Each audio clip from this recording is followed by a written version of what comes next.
We hear a lot about post-traumatic stress disorder, and rightfully so. Trauma leaves scars, but there's another side of the story that doesn't get enough attention, and that's what we call post-traumatic growth.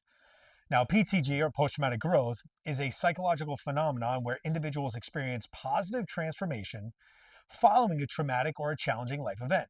It's not only about minimizing pain, it's about recognizing that growth and suffering can coexist. Now, look, there's 5 different domains of post-traumatic growth, and research that has been conducted by psychologists Richard Tedeschi and Lawrence Calhoun identifies five key areas where people experience growth after trauma. Number one, they talk about this greater appreciation for life. Trauma has a way of stripping away the trivial. You see, survivors often report a heightened awareness of beauty, relationships, and everyday moments they once took for granted. Number two, there's deeper relationships. There's this shared struggle that creates an authentic connection. PTG often leads to stronger bonds with family, friends, and even community, and a willingness to be vulnerable. Number three, there's increased personal strength.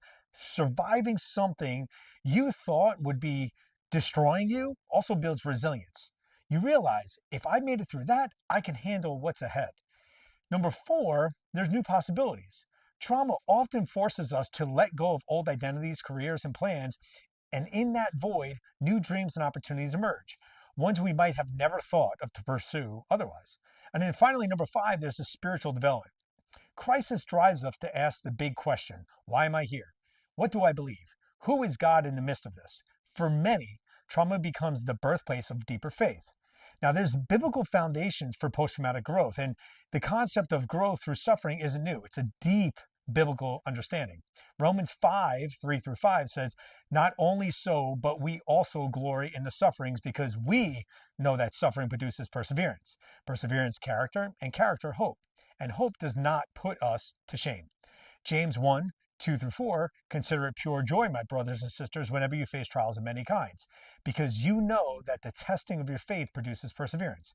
Let perseverance finish its work so that you may be mature and complete, not lacking anything."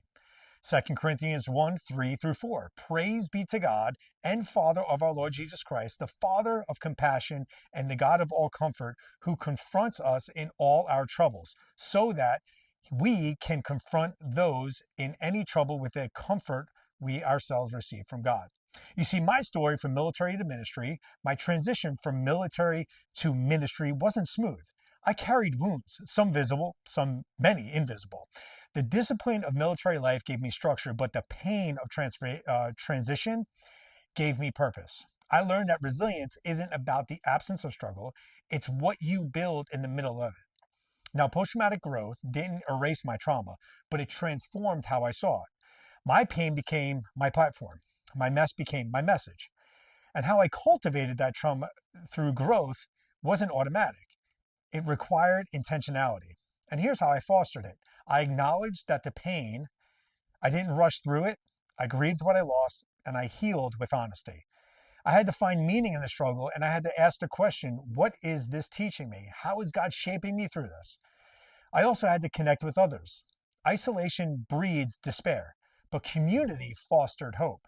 I had to find people who understood. And in addition, I had to rewrite my narrative. Not only was I defined by what happened, but I had to define how I would respond to it. And then finally and last, I had to serve others through the scars. My story healed me, but my story could also help heal others. So here's a quick final thought. Post-traumatic growth doesn't mean that your trauma was worth it. It means that God doesn't waste your pain. If you've ever been in the valley, and if you're in the valley right now, hold on, because growth is going to come through this. And when it does, you'll be stronger, wiser, and even more compassionate than you've ever imagined. Your hardest season doesn't have to be your final chapter. It can be your turning point.